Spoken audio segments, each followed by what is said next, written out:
நான் கொஞ்சம் அனம்பாட்டி இது 8வது வீடியோ. அவங்கள அங்கே போட்டு அந்த ஆட்டில் உடனே ஆட்டியிருக்காங்க. ஆட்டி அவங்க பிடிச்சி கட்டி வச்சு அது நகை தள்ளி ரொம்ப ரொம்ப கடந்து சங்கடப்பட்டுருக்காரு. சங்கடப்பட்டோன்னா இங்கே கடந்து இங்கே எனக்கு கோயில் கட்ட முடியாது அப்படின்னு சொல்லி இங்கே ரொம்ப பிரச்சனை பண்ண ஆரம்பித்தாங்க.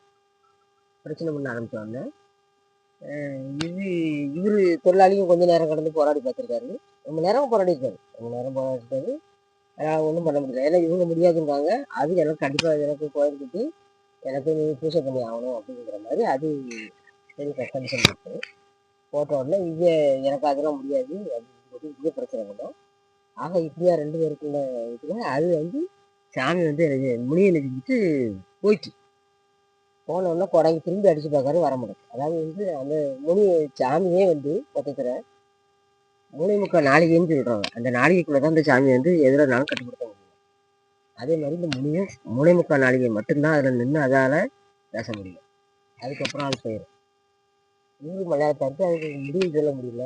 தாத்தாவும் அது முடிவு கேட்காம மலையாளத்தார விட முடியல. ஆக இப்படியா சாமி போயிட்டு முனி போயிட்டு நீங்கள் ஏதாவது ஒரு முடிவு எடுங்க. ஒன்று சாமி கட்டி கோயில் கட்டி நான் பூஜை பண்ணுறேன் அப்படின்னு நீங்கள் ஒன்று சொல்லுங்கள் அப்படின்னு அவர் சொல்கிறாங்க. சொன்ன உடனே இங்கே தாத்தா எனக்கு முடியவே முடியாது, அப்படிலாம் எங்கள் குடும்பத்தை யாரும் செஞ்சுக்க மாட்டாங்க. இன்றைக்கி நான் சொல்லிவிட்டு நான் ஏன் மட்டும் அடிக்கிறேன், என் பிள்ளைல ரொம்ப பாதிக்கும், என் பேரம் பற்றி எல்லாம் கிடக்குது, இதெல்லாம் தான் பாதிக்கும், அதனால் என்னால் முடியாது அப்படிங்கிற மாதிரி தாத்தா உறுதியாயிட்டு. அப்போ இவரும் விளையாட்டாரு. ஊருக்கும் போக முடியல. எப்படின்னா இது முடிவு சொன்னால் மட்டும்தானே அவர் அதை நிப்பாடிட்டு போக முடியும். ஒன்றுமே சொல்லாமல் அது மட்டும் போயிட்டா இங்கே போயிட்டு இவங்க 3 மணி 3:30 இருக்குமா ராத்திரி 3:30க்கு எல்லாரும் உட்காந்து பேசிக்கிட்டு இருக்காங்களாம் அந்த மலையாளத்தை. அவருக்கு சொல்ல இந்த ஆள் பார்த்து சொல்லிட்டு இருக்காரா, நீங்கள் எப்போ அப்படி செய்யுங்க இப்படி செய்யுங்கன்னு சொல்லிட்டு இருக்காரா. இவங்க எங்கள் குடும்பமே உட்காந்துருந்து எங்களால் முடியாது, நாங்கள் சாமி வச்சு கும்பிடவே முடியாது அப்படிங்கிற மாதிரி ஒரே தீர்மானத்தில் இருக்காங்க. இருந்தவங்க அவர் நினைச்சாரு இன்னும் வச்சு போக முடியாது, இன்னும் நாளைக்கு நம்ம இதே நேரத்துக்கு நம்ம உடுக்கடிச்சு அந்த முனியை வர வச்சு அதுக்கப்புறம் தான் கேட்க முடியும் அப்படிங்கிறதுனால இது இருக்காலும் செத்து நேரத்தில் இது பேசிக்கிட்டு இருக்கும்போது எங்கள் தாத்தாவோட பையன், அதாவது எனக்கு தெரியல, அவரை ஒரு ஜீப்பில் ஏற்றி அவங்க கை பின்னாடி கட்டியிருக்காங்க. கட்டி ஒரு ஜீப்புக்குள்ளே ஏற்றி ஒரு 4-5 பேர் சேர்ந்து, ஏன்னா அங்கே கிடந்து ரொம்ப பிறச்ச உடனே அவங்களும் பயந்துட்டாங்க. நாக்கு ரொம்ப தள்ளு ஒன்று, நாளைக்கு ஏதாவது பிரச்சனை ஆயிடுச்சு, அவங்க செத்துக்கிட்டு போனோம்னா நம்ம மேலே பள்ளி ஆயிடும், கம்பெனி மேலே பள்ளி ஆயிடும் அப்படின்னு சொல்லிட்டாங்க.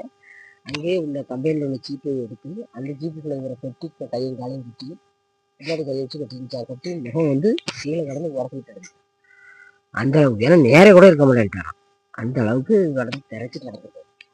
திரைச்சி இந்த வாய் எல்லாமே அழைச்சி திறஞ்சு வீட்டாக இருக்கார். அவரை போட்டு இந்த வீட்டுக்குள்ள இருக்காரு. ஜீப்பில் போட்டே கொண்டு இருக்காங்க. வீட்டு வாசல் ஜீப்பில் இருந்தாலும் எல்லாருமே பயந்து தான் உள்ள வெளியே ஓடலாம்.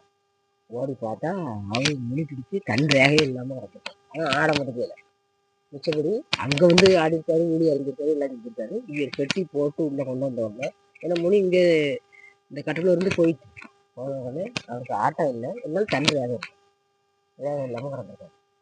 கிடந்து கொண்டு வீட்டு வாசலில் இறக்கிட்டாங்க. இறக்குனோடனே இவங்களுக்கு ஒன்றுமே ஓடாதான், எல்லாரும் கிடந்து அழகிட்டாங்க. அப்படிங்கிற பிள்ளைக்கு என்னாச்சு என்னது அவங்க அவரை அப்படியே கட்டி கொண்டு பிடிச்சிட்டு வீட்டு ஒப்படைச்சிட்டு அவங்க சொல்லிட்டாங்க, இப்படி வரணும் பையன் இந்த மாதிரி பண்ணலாம் அப்படின்னு சொன்னோன்னா உடனே மலையாளத்தார உடனே திருநீர் போட்டாங்க. திருநீர் போட்டு அவருக்கு ஏதோ மஞ்சள் வச்சு வச்சாராம். வச்ச உடனே கிட்டப்பா எங்கள் பெரியப்பாவுக்கு ஒன்றுமே செய்யும். அப்படியே கெட்டுக்கிட்டலாம் அவுத்து விட்டாச்சும். அப்படியே சில மாதிரி உட்காந்துருக்காங்க. உட்காந்து இருந்துட்டு இங்கே அவரை தான் பார்த்துட்டே இருந்தாலும் எல்லாரும் மலையாளத்தாருக்கு தங்குறதுக்கு இடம் கொடுத்துன்னா என்ன, எங்கள் பெரியப்பா இந்த ஓடுபட்ட வீடு வேறு, இந்த ஓடுபட்ட வீடு பெரிய வீடுன்னு சொன்னீங்கன்னா இந்த வீடு வேறு, பிள்ளைங்க உட்கார்றதுக்கு பிள்ளைங்களுக்கு சொல்லி அதுக்கு பக்கத்தில் வீடு அதுவும் அது மூட்டைக்கட்டி மாதிரி சாலை வீடுன்னா எப்படி சொல்கிறது, அதாவது முன்னாடி பழைய காலம் சொல்லுவாங்களா கட்டக்குத்துறை வீடுன்னு சொல்லுவாங்களா, அந்த மாதிரி கட்டக்குத்துறை வீடு. எங்கள் தாத்தா வீட்டுக்கும் அந்த வீட்டுக்கும் இடையில ஒரு பெரிய கிணறுனா அதில் எல்லாருமே தண்ணி இறைப்பாங்க, தண்ணி இறைச்சி குளிக்கிறவங்க எல்லாத்துக்குமே அதை தான் பயன்படுத்துவாங்க. அந்த கிணத்தை தாண்டினவொன்னே அந்த வீட்டில் கொண்டு மலையாளத்தார உட்கார வச்சுட்டு இங்கே தான் பார்த்துட்டு இருக்காரு. பார்த்துக்கிட்டு இருந்திருக்காங்க. எங்கள் பெரியப்பா ஒரு நேரம் அழுவாராம், மாதம் அழுவாராம். அழுதுட்டு எனக்கு என்ன இப்படி இருக்கு, எனக்கு நான் இன்னும் நம்ம கம்பெனிக்கு வேலைக்கு வந்துட்டேன், அசிங்கப்பட்டேன் அப்படின்னு சொல்லி அழுவார். ஒரு நேரம் அழகவும் மாட்டாருன்னா சட்டக்காம கண்டு மேலே உட்காந்துருப்பாரு. உடனே அவரும் மலையாளத்தில் யாருமே சொல்லிட்டாரு, இந்த கிழக்கம் வந்து இந்த நாளைக்கு அந்த மணி வந்து 15 சொல்கிற வரைக்கும் இந்த கிடக்கம் இருக்கும், அதனால பிள்ளை பார்த்து விடுங்க அப்படின்னு சொல்லிட்டு அவர் அந்த வீட்டில் தங்க போயிட்டார், படுத்து போயிட்டார். உடனே அடுத்ததுக்கு ரொம்ப தூரம் கிடையாது, ஒரு 38 தூரம், 38 தூரம் அனுப்பிட்டுருக்கோம். அவர் அங்கே படுக்க போயிட்டார். அவர் படுக்க விட்டாச்சு, நைட்டுக்குள்ளே முடிச்சுருந்துருக்காரு அப்படின்னு படுக்க போயிடுச்சு. ஈய மட்டும்தான் முடிச்சிருந்துருக்காங்க. 2 பிள்ளையை பார்த்துட்டு இருந்திருக்காங்க. அவன் ஒரு நேரம் அழுகுறது, கொஞ்ச நேரத்தில் அழுவாரான், கொஞ்ச நேரம் அப்படியே ஒன்றுமே பேச மாட்டாரான், ஒன்றுமே இருப்பான். இதனால ஐயா ஐயா ஐயான்னு சொல்லுவாங்க, சத்தவே இருக்காரு. அவர் பாட்டுக்கு இருப்பார். யாராவது இப்படியே இருந்திருக்காரு. இருந்தால் அவருக்கு தேவையானது பிறகு செஞ்சுருக்காங்க, செஞ்சு வச்சுருந்துருக்காங்க. மறுநாள் வரட்டும் என்ன அவர் சொல்லிட்டாரு, மந்திரம் வந்து மாந்திரிகர் வந்து இருக்காது, எப்படினாலும் நாளைக்கு இது வரைக்கும் இருக்கும், நாளைக்கு அதுக்கு 18 வரைக்கும் இது இருக்கும், அதனால் நீங்கள் அதை வந்து டிஸ்டர்ப் பண்ணாதீங்க, அது அவங்க வந்துட்டு அவங்க அவருக்கு வருது அதை வச்சுட்டு அதுக்கு அது பார்த்துட்டே இருக்காங்க. சரி, அடுத்த வீடியோ போடுற பார்ப்பேன்.